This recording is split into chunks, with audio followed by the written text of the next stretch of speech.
হৃদয়ে রক্তক্ষরণ হচ্ছে। আহলুস সুন্নাত ওয়াল জামাতের উপরে যেইভাবে পূর্ব পরিকল্পিতভাবে অতর্কিত হামলা চালিয়ে আমাদের সুন্নি ভাইদেরকে রক্তাক্ত করেছে, সেটা মেনে নেওয়া যায় না। আমি আমার জীবনও কোনো অন্যায় দাবি নিয়ে মাঠে নামি নাই।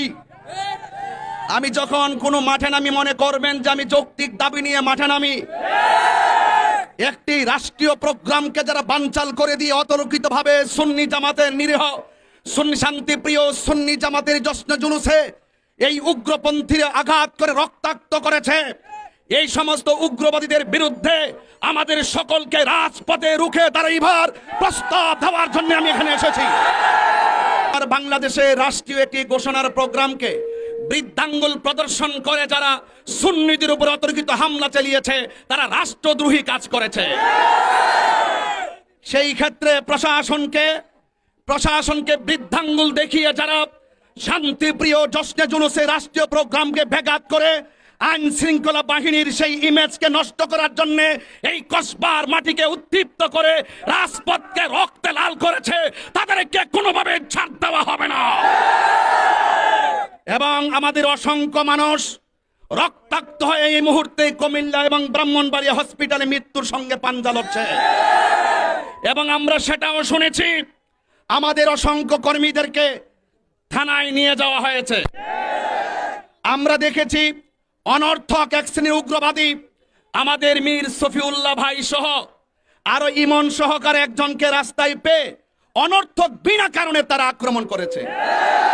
সেনাবাহিনী তাকে উদ্ধার করে পুলিশ প্রশাসনের কাছে হস্তান্তর করেছে।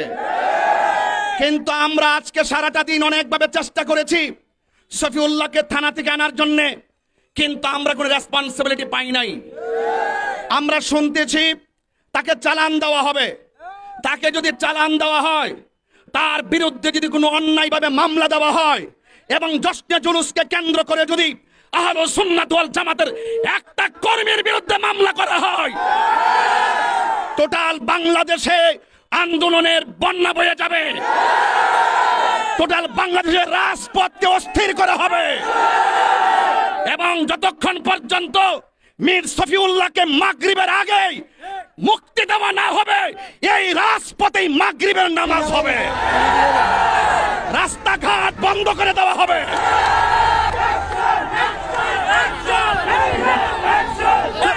সফিউল্লাহর কিছু হলে অ্যাকশন অ্যাকশন অ্যাকশন অ্যাকশন নারায়ে তাকবীর।